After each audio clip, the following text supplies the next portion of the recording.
a reabertura dos trabalhos legislativos, o PSOL retoma o esforço para conseguir aprovar a emenda do voto aberto.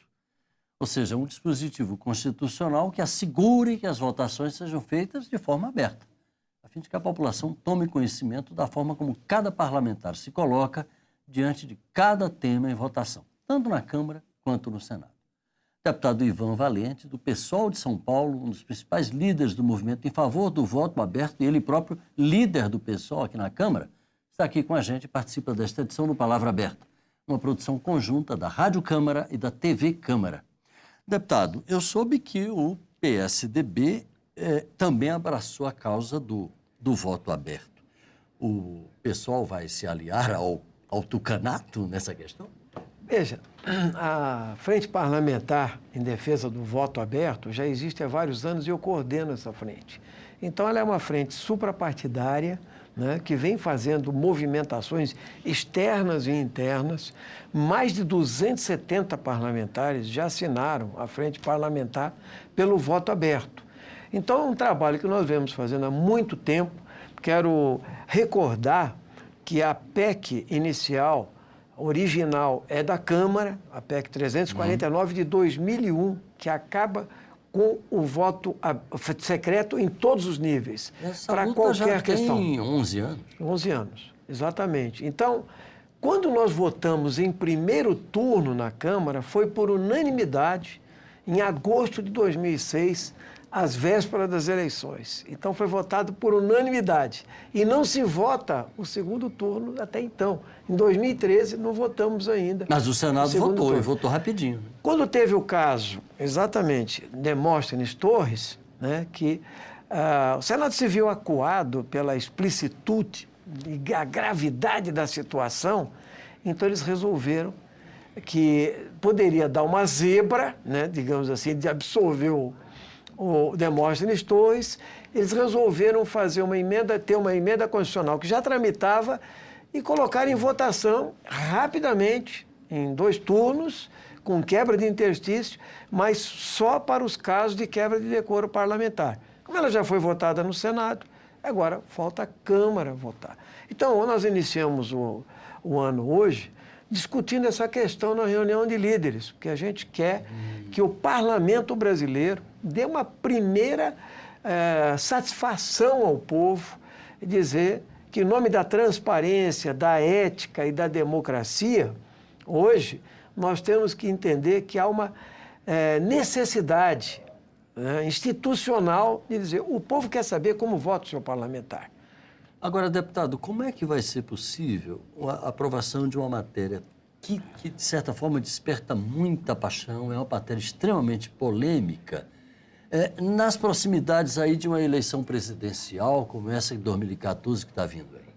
Bom, nós temos aí alguns fatores interferindo, não só a eleição de 2014, mas o julgamento do processo do mensalão. Ainda tem o final do final do processo do mensalão. E trazer para a Câmara a responsabilidade de confirmar ou não a decisão do Supremo, evidentemente vai gerar resistências. Mas nós entendemos que há um sentimento social popular que quer fazer isso. E eu senti que o próprio presidente que tomou posse agora, Henrique Alves, tem matérias que ele fala que não dá mais para não votar, que é o fim do 14º, 15º salário para os deputados, também vai votar no Senado, e a questão do voto aberto. Logicamente, ele sofrerá muitas pressões. O que nós estamos pedindo? Que ele use a prerrogativa. Ele que enfrentou agora também a questão das emendas. Ele está anunciando que vai enfrentar essa questão da impositividade das emendas parlamentares. Exatamente, do orçamento imperativo. Então, eu entendo que o momento de votar é agora. Nós já estamos reestimulando a frente parlamentar para atividades e nós entendemos que o Congresso Nacional precisa dar uma satisfação. Agora, ao presidente, é o seguinte, não é possível mais votar tudo sob consenso. Então, tem que ter consenso dos líderes para votar uma matéria. O presidente colocou hoje que nem tudo tem que ter consenso, porque vai a voto, o plenário decide democraticamente. Essa eleição é feita pelo voto aberto. A PEC que vai ser votada será digitada lá no plenário, pelo voto aberto. Quem for contra, por razões de consciência, então vote contra o voto aberto e, se nós formos derrotados, temos que aceitar o resultado. Mas acho que é um momento especial para dizer o seguinte: eu acho que a transparência, a democracia exigem isso hoje. Agora, só uma questão, Paulo, que eu acho importante, que é a seguinte: já teve argumentos concretos e sérios no passado, no tempo da ditadura, como a cassação do deputado Márcio Moreira Alves, falava, o voto secreto é importante. Mas é exatamente porque as leis são feitas também no seu tempo.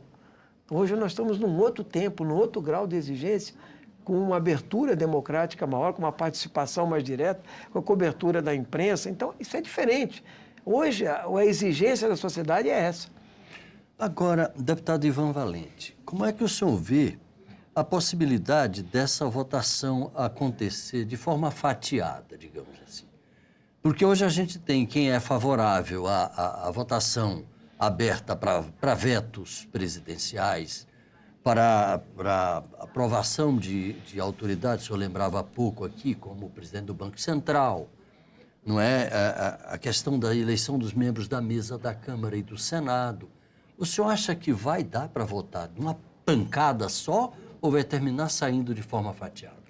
A tendência mais provável nesse momento é que se vote a emenda do Senado, que só trata da questão da quebra de decoro parlamentar. Eu, particularmente, acho que a autonomia e a soberania do mandato indica que o parlamentar tem que votar de acordo com a sua consciência. E o povo deve achar que o parlamentar deve votar assim, de acordo com a sua consciência. Então, o povo não está preocupado se ele está com medo do governo. Se eu derrubar o veto, eu vou ficar... Porque o governo vai saber que eu derrubei o veto dele. Eu quero clandestinidade para isso. Não, eu acho que o cidadão, o deputado chega aqui, a soberania e a autonomia do mandato dele é que é o principal. Quem não tem negociatas a fazer, quem não tem, vai de pires na mão para decidir emendas, etc., deve votar pelo voto aberto em todos. A mesma coisa é a eleição da mesa, onde se pratica muitas traições, certo? Então, o problema principal... Tancredo dizia que na hora do voto secreto dá uma enorme vontade de trair. E trair e coçar é só começar. Então, o problema é que muitos têm receio de que essa questão se transforme, digamos assim, numa transparência excessiva, né? Mas nós entendemos o seguinte: devemos votar agora o fim da quebra de decoro parlamentar, quer dizer, o fim do voto secreto para a quebra de decoro parlamentar e avançar para que ela seja em todos os níveis, para que o parlamentar possa explicitar o seu voto à sociedade. Nosso tempo praticamente está esgotado, só uma última pergunta, deputado. O senhor vê clima? Quer dizer, uma coisa é o presidente da Câmara, novo presidente da Câmara, dizer que tem interesse em colocar isso a votos. Mas o senhor vê clima entre os seus colegas favorável a que se coloque a questão em votação e que, inclusive, se aprove essa emenda? Nós temos, inclusive, questões contraditórias. Hoje, o PSDB e o DEM são favoráveis por um motivo bastante claro para mim, que é expor aqueles que foram condenados no processo do mensalão. Outros parlamentares têm a convicção que deve ser aberta mesmo. Isso permeia vários partidos políticos que aderiram, parlamentares que aderiram à frente, porque têm a convicção que essa é a melhor proposta. Em determinado momento... por uma questão republicana, não por uma questão imediatista, como é o caso do mensalão. Exatamente, tem uma questão republicana.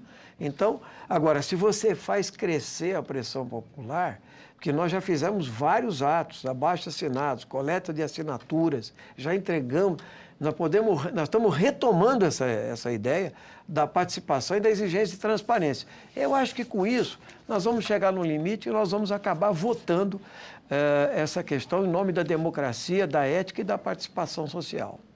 Deputado Ivan Valente, do PSOL de São Paulo. Muito obrigado pela sua participação aqui com a gente. Eu que agradeço. Um abraço.